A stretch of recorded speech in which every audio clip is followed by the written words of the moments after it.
início o universo era denso e quente. Após bilhões de anos houve a expansão e de repente a Terra esfriou. Os autótrofos surgiram, neandertales, ferramentas, a muralha da China, matemática, ciências, história e o mistério que começou com Big Bang. Big Bang, a teoria. Boa tarde, somos alunos do primeiro ano lá de informática. Eu sou o Marcelo.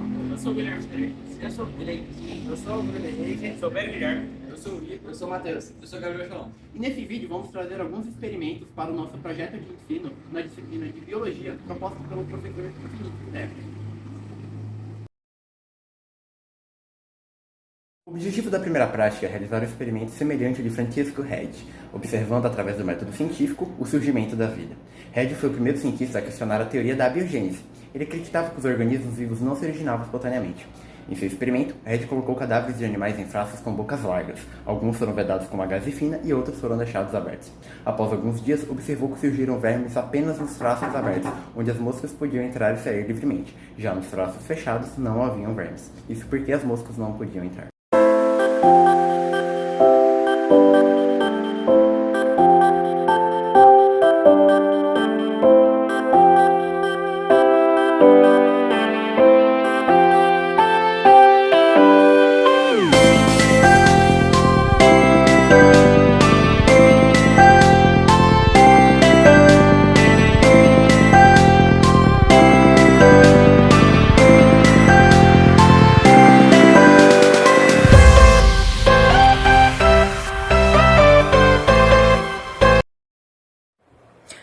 Eu sou o Guilherme Freitas e eu vou responder as perguntas sobre o surgimento da vida. A primeira pergunta que diz: quais as etapas do método científico? Bom, as etapas são a observação, o problema, a pesquisa, a hipótese, o experimento, a análise dos resultados e a conclusão. A segunda pergunta é: você utilizou todas as etapas? Se sim, explique qual sua pergunta, hipóteses, quais os seus grupos experimentais e no seu experimento controlado. Bom, eu utilizei todas as etapas. A minha pergunta foi: por que na Idade Média acreditavam que podiam criar vida? Sendo assim, descobri através de uma pesquisa que eles colocavam carne dentro do calabouço. Assim eles apareciam insetos e animais para ir atrás dessa carne. E logo eles pensavam: nossa, posso criar vida. Sendo assim, eu criei a hipótese que os insetos eles iam por causa do cheiro da carne que ela ia se decompondo. E teve os grupos, com a banana destampada e o com a banana tampada. Bom, a terceira pergunta é sobre os resultados. O que aconteceu com as bananas em cada um dos recipientes? Bom, a banana que ela estava destampada, eu pude perceber que ela deu uma murchada e ela ficou podre muito mais rápido. E houve a invasão de alguns insetos. Já a que estava tampada, ela não murchou, porém ela mofou depois de um tempo. Quarta pergunta: houve visitação de algum tipo de inseto? Como eu já disse na terceira, mas estampada sim, pois os mosquitos podiam entrar. E a quinta pergunta: quantos dias demorou para você conseguir notar o surgimento de alguma forma de vida em cada dos potes? Bom, no pote destampado demorou 3 dias para me encontrar mosquitos dentro, ou bem pequenos. Já no destampado, eu só vi mofo depois de uns 4 a 5 dias. Bom, a sexta pergunta se houve algum aparecimento de tipo de larva em alguns recipientes. Eu não visualizei nenhum tipo de larva, porém, o mais possível que poderia acontecer seria o destampado, pois a larva poderia entrar facilmente. A sétima pergunta é: por que você acha que obteve esses resultados? Bom, levando em consideração que eu deixei dentro da minha casa, um lugar onde não pegava sol, e eu acho que os animais eles não conseguiram chegar lá facilmente. Os mosquitos, por esse motivo, não teve muitos mosquitos no local. Por isso que não teve muitos mosquitos em relação à Idade Média, que aparecia ratos e vários mosquitos na carne ou em qualquer outro alimento que eles botavam lá. E a oitava é sobre a última etapa do método científico: o que esse experimento indica sobre a teoria da geração espontânea, ambiogênese e da biogênese. Bom, a gente não pode criar vida, e sim a vida vai até aquele local.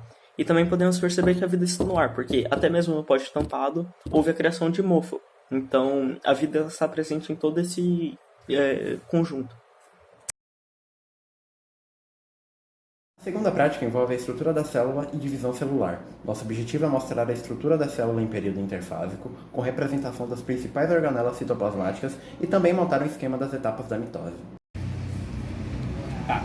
Para a construção da maquete da célula, utilizamos isopor para fazer a base, a estrutura da célula, as massinhas de modelar que serviram para fazer as organelas, as estruturas delas, ou o núcleo, todas as organelas, pincel, que junto com a tinta guache utilizamos para pintar tanto as células, tanto a parte da célula, quanto algumas partes do isopor e das organelas, colinha para, além de colar as organelas dentro da base, foi de isopor, a gente utilizou para colar também os nomezinhos. Palito de dente a gente utilizou para pregar as organelas junto com a base e também fazer as bandeirinhas, que no caso o Guilherme mostrou agora, mas caiu.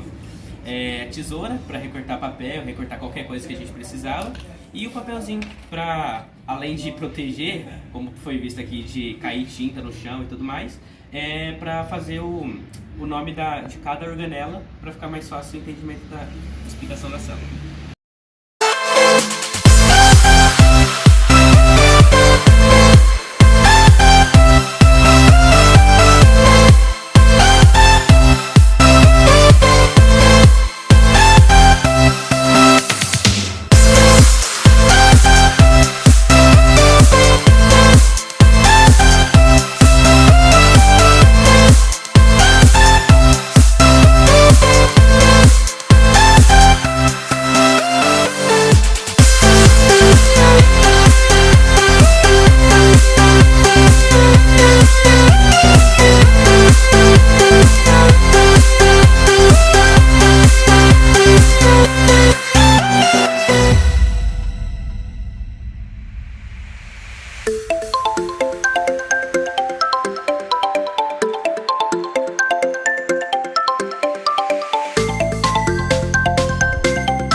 Olá pessoal, agora eu fiquei responsável de mostrar a vocês um pouco da nossa célula, mostrando as organelas e suas principais funções, além de indicar de qual ser vivo ela pertence. Bom, aqui na maquete, como podemos ver, decidimos representar a célula animal.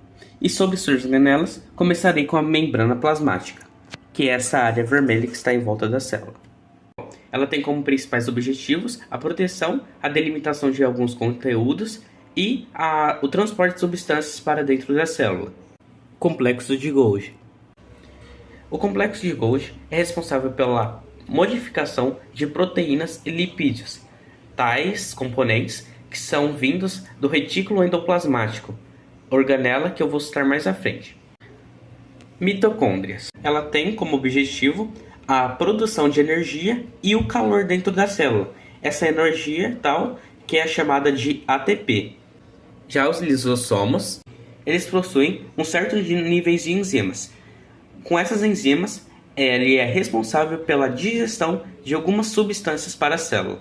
Logo após ele, os microtúbulos. Os microtúbulos têm importantes papéis dentro da célula, como o transporte, a movimentação e a manutenção de alguns componentes da célula, além de transportarem os cromossomos, que serão importantes para a mitose, tal tópico que eu citarei mais à frente. Vindo para perto do núcleo, encontramos o retículo endoplasmático. Ela tem como função a produção de proteínas e lipídios, tais componentes que, como eu já tinha dito, vão para o complexo de Golgi, onde lá serão modificados. Por fim, temos o núcleo e o nucleolo. Essas organelas têm basicamente a função de garantir a produção adequada de ribossomos na célula, além de armazenarem a informação genética de cada pessoa.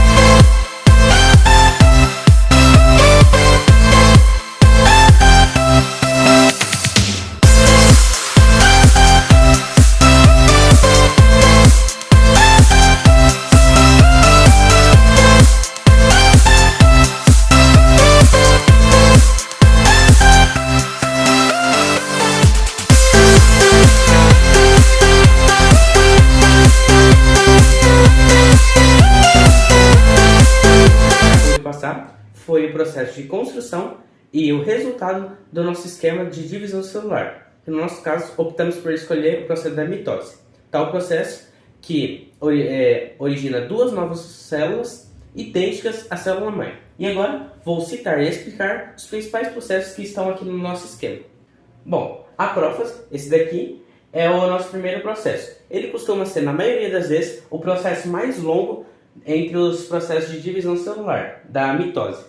Ele é baseado no centríolo, onde eles vão se aproximar mais da borda, e também, que são esse pontinho amarelo, e também eles têm as fibras. Tais fibras que são importantes, que elas vão ter o processo elas vão ajudar no processo de separação dos cromossomos, pois elas, com essas garrinhas, pegam cada parte do cromossomo e os dividem.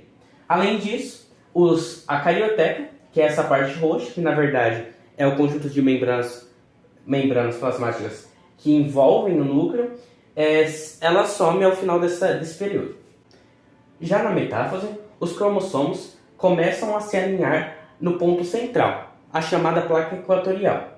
Nele, é fundamental que todos os cromossomos estejam ligados pelos dois lados pelas fibras, para que assim evite problemas futuros. Indo para a anáfase, ela é um processo onde essas fibras aqui começam a diminuir e assim retirando cada lado do cromossomo, separando em ordens opostas. Assim, iremos para a telófase, que vai ser o último processo onde elas vão criar novas membranas, assim formando futuramente novas cariotecas e também formando novamente os nucleus, esses pontinhos roxos aqui. Assim, quando elas se dividirem, vão acabar formando as duas novas células com metade do DNA da célula original. Na nossa prática 3, vamos entrar na estrutura do material genético. Nosso objetivo vai ser conhecer a estrutura do DNA e representá-lo de uma forma simples numa maquete.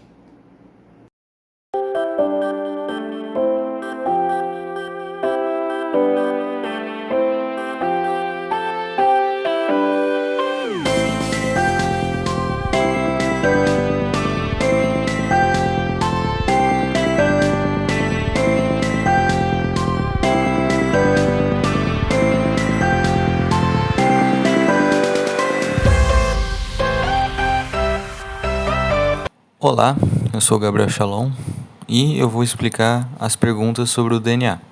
Para facilitar o entendimento das perguntas, eu vou usar a nossa maquete que nós fizemos no Minecraft para ser mais fácil de compreender o que a gente está dizendo, usando a base que é a maquete que nós fizemos.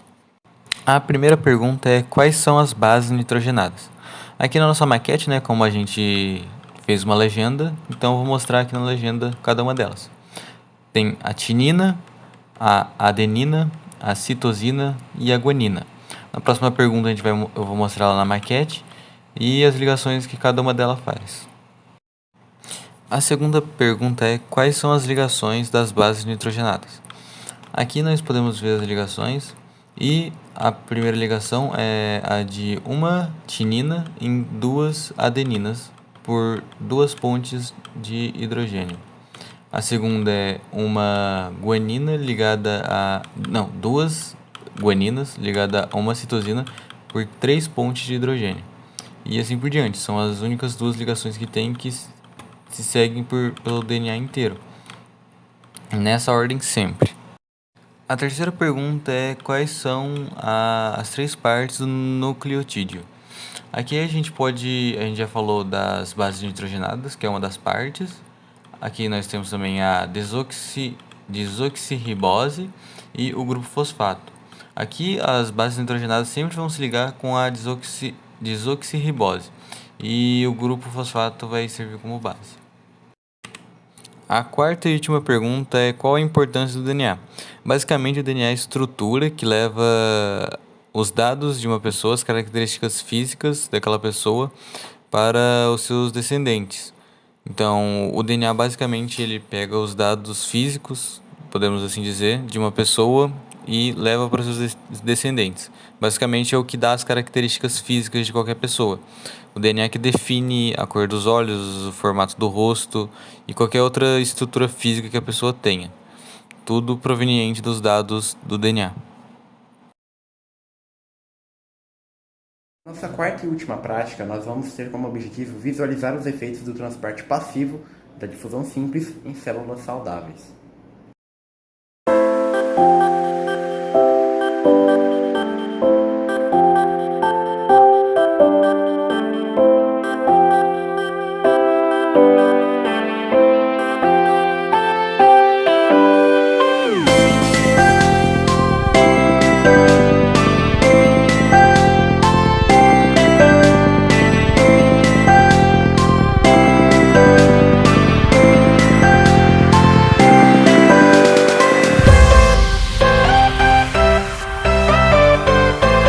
E eu fiquei responsável pela prática 4. Na prática 4 é o processo da osmose.